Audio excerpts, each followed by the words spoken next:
Assalamualaikum warahmatullahi wabarakatuh. Kami perwakilan kelompok 5 akan membahas tentang penegakan hukum lingkungan melalui instrumen hukum perdata dengan beranggotakan Alfian Mahendra Putra dengan NIM 68, Dava Ardianugraha dengan NIM 234, Faradila Mesyafalda dengan NIM 77, dan Hasyarania dengan NIM 59. Instrumen hukum gugatan perdata diatur dalam pasal 87 hingga pasal 93 UU PLH. Penegakan hukum lingkungan secara perdata yaitu berupa penyelesaian sengketa lingkungan hidup yang ada dalam Undang-Undang Nomor 32 Tahun 2009 tentang perlindungan dan pengelolaan lingkungan hidup yang telah diatur dalam Bab 13 Pasal 84 sampai dengan Pasal 93. Aspek-aspek keperdataan yang terdapat dalam pasal-pasal tersebut berisikan tentang penyelesaian sengketa lingkungan hidup yang dapat ditempuh melalui jalur pengadilan dan jalur di luar pengadilan. Penyelesaian sengketa lingkungan hidup melalui pengadilan. Litigasi lebih jelasnya diatur dalam UU PPLH pasal 87 sampai pasal 92. Berdasarkan ketentuan pasal 87 ayat 1, agar dapat diajukan gugatan lingkungan untuk memperoleh ganti kerugian harus terpenuhi dengan beberapa unsur. Yang pertama, setiap penanggung jawab usaha atau kegiatan. Yang kedua, melakukan perbuatan melanggar hukum. Yang ketiga, berupa pencemaran atau perusakan lingkungan. Yang keempat, menimbulkan kerugian pada orang lain atau lingkungan. Yang kelima, penanggung jawab kegiatan membayar ganti rugi atau melakukan tindakan tertentu. Pihak-pihak yang merasa dirugikan dapat mengajukan gugatan ke pengadilan sebelum tenggat waktu kadaluarsa di mana tenggat waktu sesuai dengan yang telah diatur dalam KUH Perdata dan terhitung setelah diketahui terdapat adanya kerusakan di lingkungan hidup. Kemudian, ruang lingkup yang meliputi pihak-pihak tersebut telah diatur dalam UU PLH antara lain. Pertama, pemerintah dan pemerintah daerah yang bertanggung jawab di bidang lingkungan hidup. Yang kedua, masyarakat yang dapat menggugat atas kepentingan dirinya sendiri atau kepentingan masyarakat bersama apabila merasa dirugikan akibat kerusakan lingkungan hidup.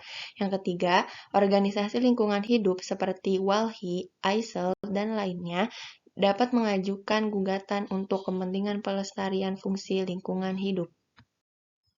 Dalam pasal 1367 ayat 3 KUH Perdata menyatakan bahwa gugatan berdasarkan pasal 1365 KUH Perdata harus memenuhi syarat berikut. Yang pertama kesalahan, yang kedua kerugian, yang ketiga hubungan kausal, dan yang keempat relativitas. Dalam sengketa melalui jalur pengadilan ini hanya dapat dilakukan apabila penyelesaian sengketa di luar pengadilan yang dipilih tidak mendapatkan solusi atau tidak berhasil yang dinyatakan oleh salah satu pihak yang tengah bersengketa. Hal ini sesuai dengan isi pasal 84 ayat 3. Penyelesaian sengketa di luar pengadilan atau non-litigasi. Berdasarkan pasal 85, menyatakan bahwa penyelesaian sengketa di luar pengadilan diselenggarakan untuk mencapai kesepakatan mengenai bentuk dan besarnya ganti rugi. Tindakan pemulihan akibat pencemaran atau kerusakan, mengenai tindakan tertentu guna menjamin tidak akan terjadinya atau terulangnya pencemaran atau kerusakan, serta untuk mencegah timbulnya dampak negatif terhadap lingkungan hidup. Penyelesaian sengketa di luar pengadilan dilakukan untuk mencapai kesepakatan mengenai yang pertama, bentuk dan besar ganti rugi. Yang kedua, tindakan pemulihan akibat pencemaran atau perusakan. Yang ketiga, tindakan tertentu untuk menjamin tidak akan terulang pencemaran atau perusakan. Dan yang keempat, tindakan untuk mencegah timbulnya dampak negatif terhadap lingkungan hidup. Penyelesaian sengketa di luar pengadilan tidak berlaku terhadap tindak pidana lingkungan hidup.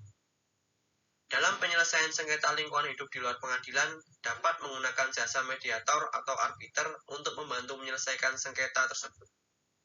Di dalam prakteknya, penyelesaian sengketa dengan melalui jalur non-litigasi dapat menggunakan beberapa metode, antara lain, yang pertama yaitu konsultasi, yang dimana pihak-pihak bersengketa meminta pendapat dari seorang konsultan mengenai pokok-pokok permasalahan sengketa tersebut.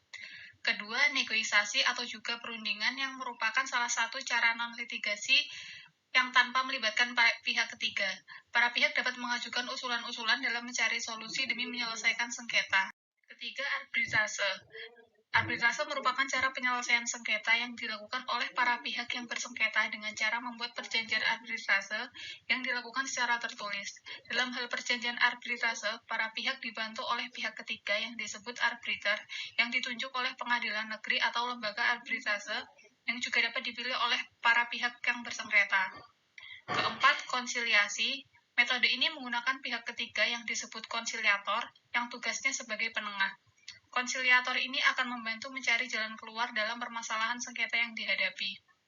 Kelima, yaitu mediasi. Sebenarnya mediasi hampir sama dengan cara negosiasi, namun dalam negosiasi dibantu oleh seorang mediator komunikasi yang ikut dalam perundingan. Dan yang terakhir yaitu penilaian ahli, yang dimana pihak-pihak yang bersengketa akan menanyakan solusi atau juga meminta pendapat dari seorang ahli yang dinilai berkompeten untuk menyelesaikan sengketa. Contoh konflik jalur non-litigasi seperti yang ada pada suku Amukne yang sangat tradisional dan berdampingan dengan PT Freeport, tetapi PT Freeport tidak menghargai eksistensi mereka dan seenaknya merusak alam sekitar yang dimana bagi masyarakat Amukne adalah tempat-tempat keramat mereka seperti hutan, pohon, gunung, tanah, dan lain-lain tanpa berunding dengan pemilik sah tanah ulayat atau masyarakat. Terlebih lagi setelah dipasangnya pagar-pagar sehingga masyarakat tidak bisa masuk di dalamnya. Tuntutan yang pertama, pengakuan suku Amukne dan Kamoro. Yang kedua, meminta perlindungan untuk daerah-daerah keramat suku Amukne dan Kamoro. Yang ketiga, meminta adanya lembaga independen untuk menengahi suatu dialog antara pemerintah, PT Freeport, dan suku Amukne dan Kamoro. Yang keempat, keinginan suku Amukne dan Kamoro untuk berjumpa langsung dengan manajer PT Freeport. Yang kelima, PT Freeport harus membayar ganti rugi atas kerusakan sumber daya lingkungan. Yang keenam, PT Freeport harus membayar ganti rugi atas sumber daya tambang. Yang ketujuh, tidak ada limbah yang dibuang di sungai di kawasan tengah atau Amungsa dan Mimika. Cara penyelesaiannya, karena jalur pengadilan gagal, maka PT Freeport mengajukan proses mediasi atau menunjuk mediator untuk pendampingan penyelesaian sengketa keduanya. Proses ini dilakukan di luar pengadilan atau non-litigasi yang disebut dengan mediasi. Menurut putusan Pengadilan Negeri Palembang nomor 24 PDT G 2015 PN PLG, Majelis Hakim memutuskan tergugat membayar denda sebesar 78 miliar rupiah. Sekian dari kelompok kami, kurang lebihnya mohon maaf. Wassalamualaikum warahmatullahi wabarakatuh.